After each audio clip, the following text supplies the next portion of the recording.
ओम नमो भगवते वासुदेवाय।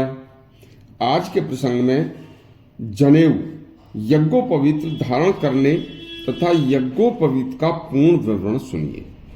यज्ञ प्लस उपवीत इज इक्वल टू यज्ञोपवीत, अर्थात इसे धारण करने के बाद जिसे यज्ञ हवन करने का अधिकार प्राप्त हो जाता है।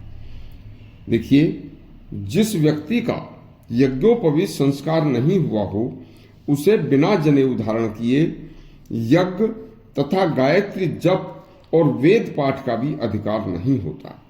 यज्ञोपवीत को ही ब्रह्मसूत्र भी कहते हैं। इसे पहनने से व्यक्ति ब्रह्म ईश्वर परमात्मा को समर्पित हो जाता है।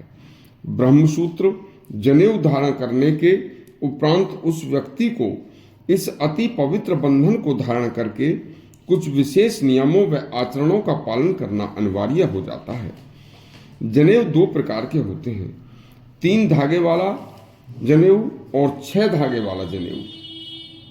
देखिए, जो ब्रह्मचारी शिक्षा ग्रहण करने वाले होते हैं उनको 3 धागे वाले जनेऊ को धारण कराने का विधान है।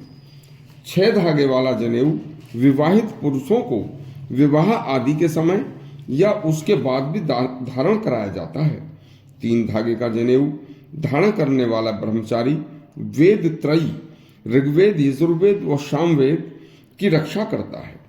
तीनों त्रिदेव ब्रह्मा विष्णु महेश यज्ञोपवीत धारण करने वाले ब्रह्मचारी से प्रसन्न रहते हैं।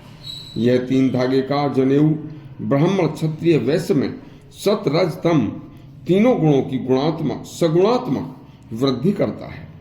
ये तीनों सूत्र धागे, प्रथम धागा ब्रह्मचारी को संयम पूर्ण जीवन जीने का संदेश देता है। उसका दूसरा धागा माता के प्रति कर्तव्य निभाने का संदेश देता है और तीसरा सूत्र पिता के प्रति कर्तव्य निभाने का बोध कराता है। अब 6 सूत्र धागे का जो जनेऊ होता है वह ऊपर वाले 3 धागे तो उपरोक्त कार्यों के लिए जो बताए हैं ऐसे ही किए जाते हैं। चौथा धागा पत्नी के प्रति समर्पण भाव, 5वां धागा सासू माँ के प्रति कर्तव्य पालन और 6ठा धागा पिता तुल्य ससुर के प्रति कर्तव्य पालन का स्मरण कराकर पवित्र रहने का भी संदेश देता है। जनेऊ एक पवित्र धागा है, इसलिए इसे लघु शंका व दीर्घ शंका के दौरान हमेशा नाभि से ऊपर दाहिने कान पर लपेटा जाता है। दाहिने कान की एक लोहितिका नामक नाड़ी होती है।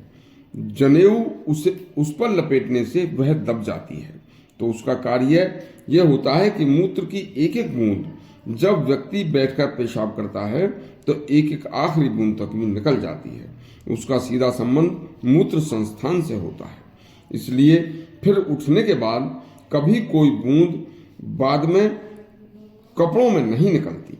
बहुत से लोग हर्निया नामक बीमारी से जो पीड़ित होते हैं तो उनके दाहिने कान का बहुत से लोग छेदन करते हैं, जिससे हर्निया की वृद्धि रुक जाती है। यदि कोई व्यक्ति कान पर जनेऊ लपेटे मिले तो समझ लो कि यह दीर्घ शंका या लघु शंका करके आया है। इसने अभी तक हाथ पैर मुंह आदि का प्रक्षालन नहीं किया है। कोई भी व्यक्ति जो असात्विक भोजन न करता हो, सनातन धर्म में विश्वास करता हो और विधर्मी न हो तो किसी भी सनातन हिंदू धर्म जाति का इसमें कोई बंधन नहीं है। किसी भी जाति का, हिंदू जाति का कोई भी व्यक्ति इस पवित्र यज्ञोपवीत को धारण कर सकता है। यदि आपको यज्ञोपवीत के ऊपर यह प्रसंग अच्छा लगा हो तो हमारा चैनल सब्सक्राइब करें और घंटी दबाएं। धन्यवाद।